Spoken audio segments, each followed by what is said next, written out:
دبس رمان تعطيها طعم.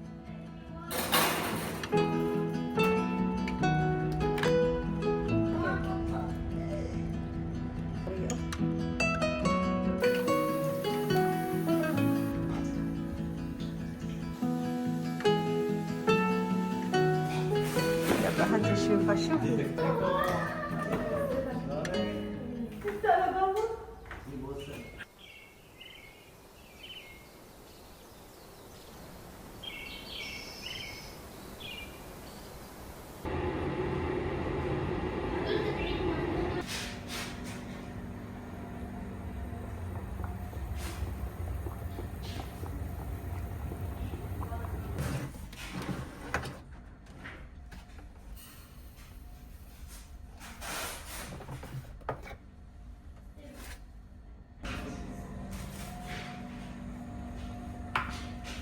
مرحبا بنات، كيفكم؟ اشتقت لكم كتير ورجعت لكم فيديو جديد. واخيرا اليوم رح يرجع جوزي على الامارات، كان هو بسوريا صار له شو اسبوعين غايب، فكتير متحمسه وكتير مبسوطه.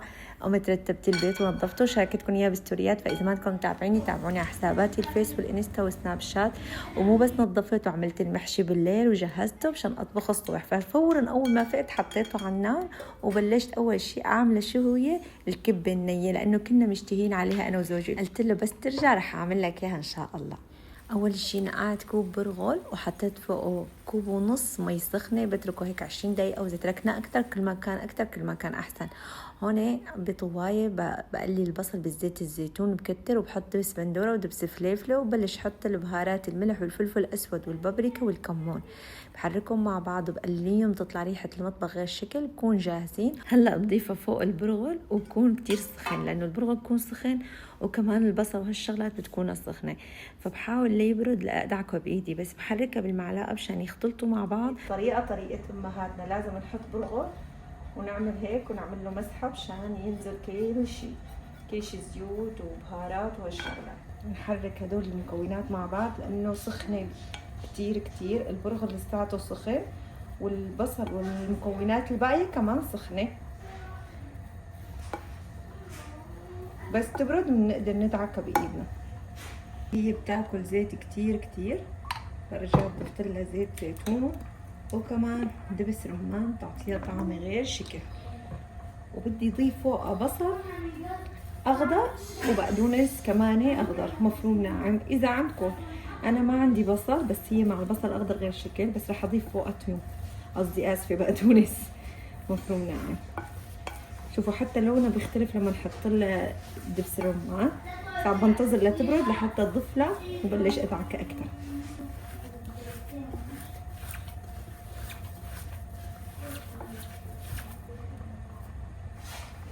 هلا بنضيف البقدونس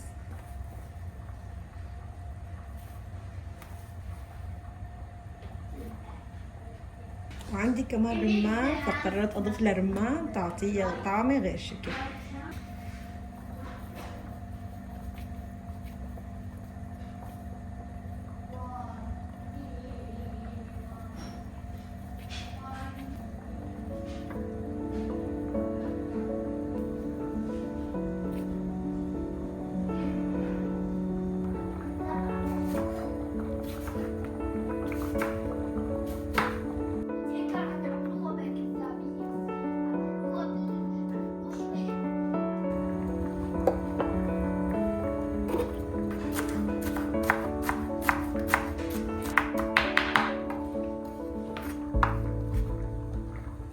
هلا بدي اعمل البرغل للتبوله، فبدي انقعه تبوله بقدونس بندوره خس، وانا احيانا بضيف له شويه خيار بسيطه، في ناس ما بتضيف لك، واحد حسب كيف بيعملها للتبوله.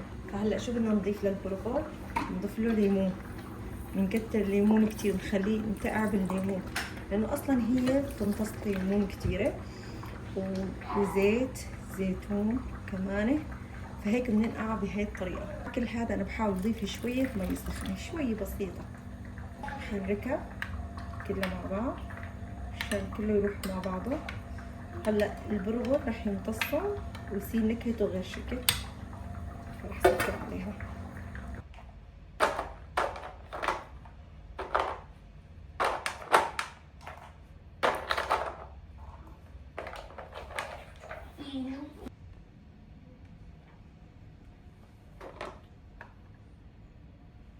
كوكونات. زوجي لسه عم طول، فقلت لحالي رح اعمل معكم بسبوسه، مو اي بسبوسه، بسبوسه كتير طيبه. اول شي بدنا بيضه، وبدنا فانيليا مشان الزنخه.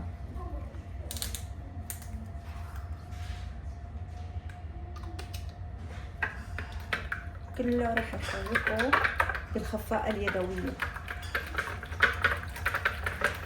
هلا بدنا علبة قشطة، هاي العلبة ما رح نكبها، رح نستخدم فيها المقادير البسبوسة كاملا بعلبة القشطة. فأنا شو اللي نسيته؟ نسيت أحط سكر، 3/4 هاي العلبة سكر نسيتها، لازم أحطها بعد البيض فورا.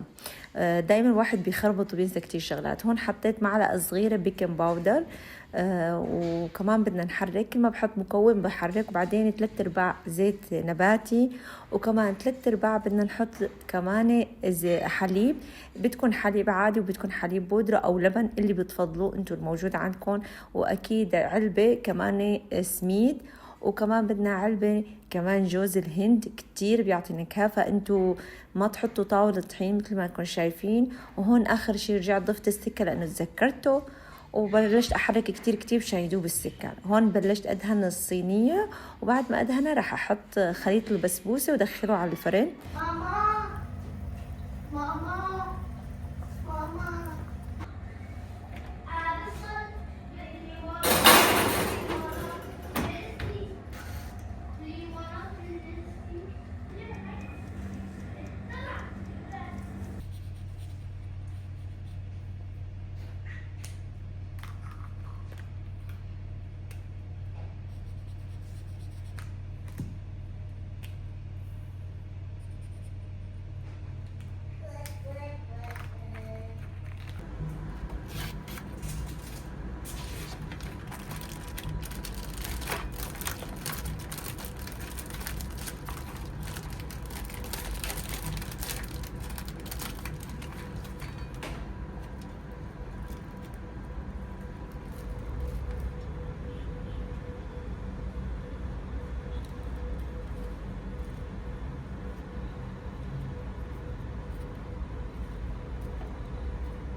هون كنت بدي أعمل سمبوسك، فجبت العجينة جاهزة. هاي العجينة تعرفت عليها من رمضان، كتير طيبة ولذيذة.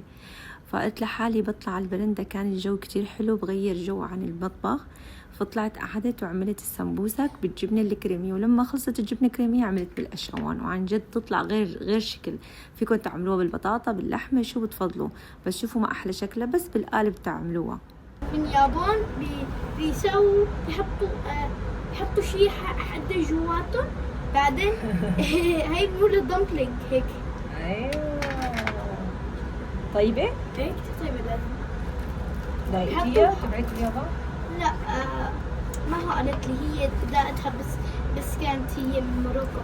هلا خلصت البسبوسة وطلعتها من الفرن، حطيتها على درجة حرارة 180 من تحت 25 دقيقة. بعدين بحطها من تحت وفوق 5 دقايق كمان، وبعدين بطالعها بتصير جاهزة. بيطلع هذا اللون الذهبي الحلو. هون بدي سقيها، بس ما راح اسقيها بالقطر، لا، يا اما بحليب عادي مع حليب مكثف محلى، يا اما حليب مبخر مع حليب مكثف محلى، حسب الموجود عندكم. بس اول شيء قطعتها، وبعدين نبلش اسقيها. والله طعمتها غير عن هاي القطر 100 درجة بتختلف، وطعمتها كتير لذيذة. ورح فرجيكم كيف رح ازين المثلثات بطريقة كتير حلوة كمان. ورح احط لها قشطة، لانه القشطة معها غير شكل صراحة. القشطة الجاهزة اللي بنشتريها هيك بالعلب. هلا بعد ما سقيتها بتحسوا عن جد طعمتها مختلفة كتير. هلا بجيب كيس الحلواني وبحط فيها القشطة، وببلش امشي بالفراغات اللي نحن قطعناها هيك.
بلشوا ولادي يملوا، كل شوي بيجوا لعندي بيسألون إمتى جاي بابا، بقول لهم لسه بده وقت بس تغيب الشمس. هيك دائما أقول لهم بس تغيب الشمس بدي أجي يعني.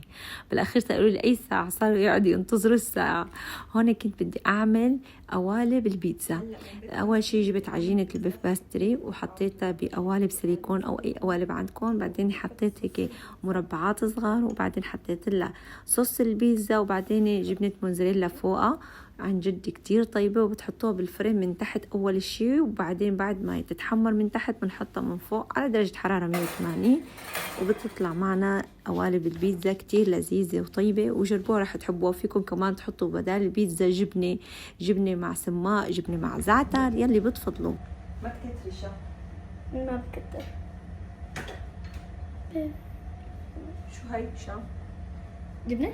هي بعرف، بس شو جوات جوا؟ بيتزا. بيتزا؟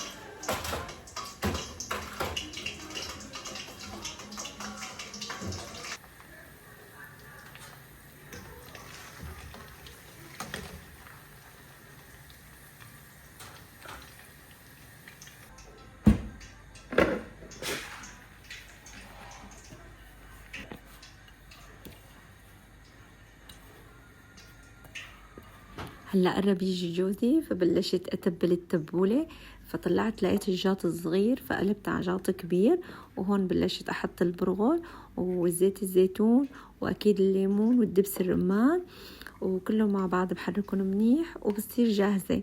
هلا في ناس بتضيف لها، انا بضيف لها بالعاده بصل اخضر بس ما كان موجود عندي، كتير بتعطي طعمه طيبه، بس ما بضيف لها الا اخر شيء، او بصل يابس احيانا في ناس بتضيفها. عن جد كانت التبوله كتير طيبه.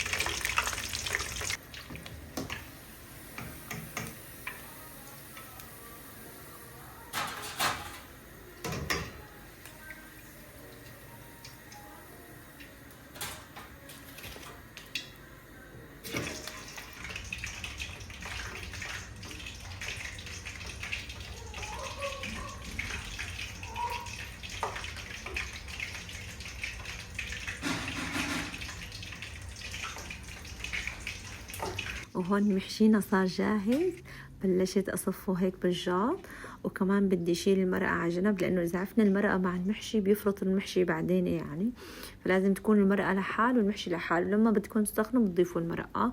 وهون بلشت اقلي السمبوسك.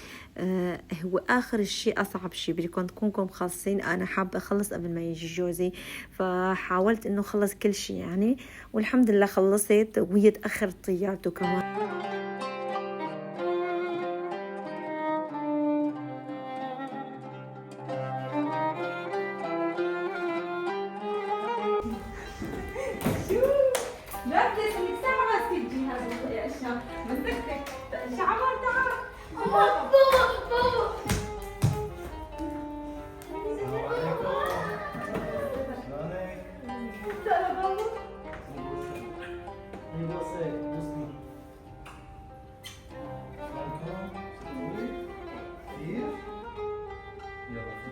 ما تدور على هدية هلا، ما تدور.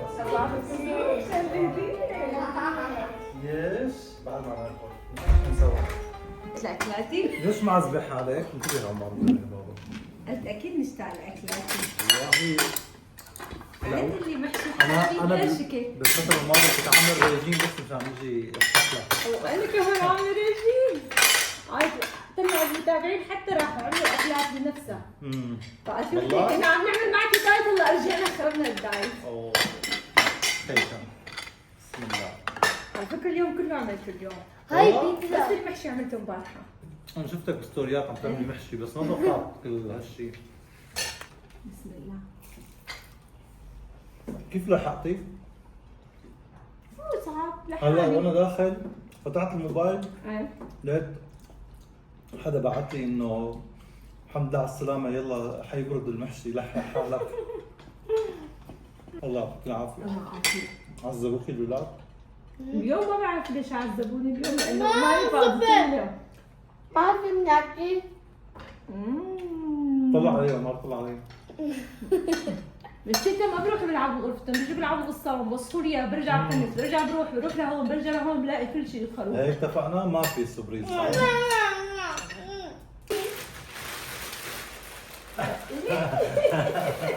حلو.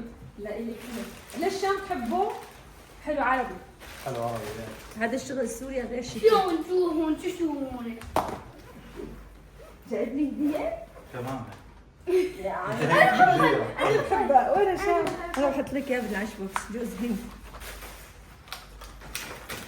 هاي الوافة هاي بوظة؟ اشتهيتهم لنا هاي يعني. بوظة؟ فرجيني إياهم. هي حلاوة اللي بتحبوها انتم بالشوكولا.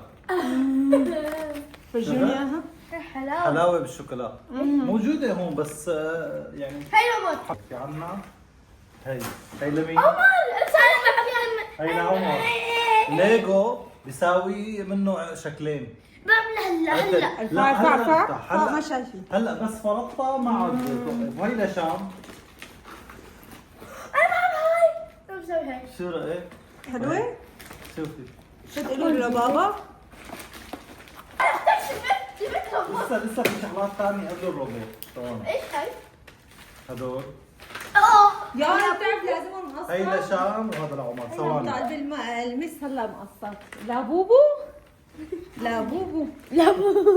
شو بدكم احلى من هيك كمان؟ لا بوبو. هاي فليزر. وهلا صار دور اللعبة الكبرى. شوف فتحوا اياها بالنقاط. كلب؟ كلبي كلب. الروبوت. لك والله كلب هذا اللي شفناه باليابان وهيك شيء. هلا هلا بتشوفي بيرقص وبيروح. هدول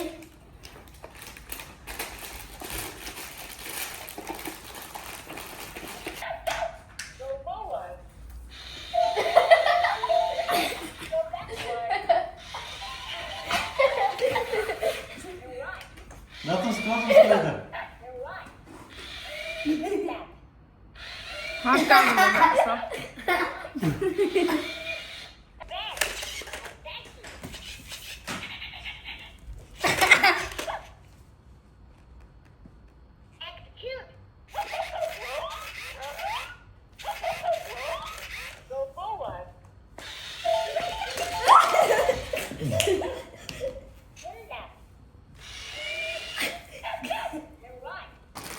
طبعا جبت بن فريش بن الشامي.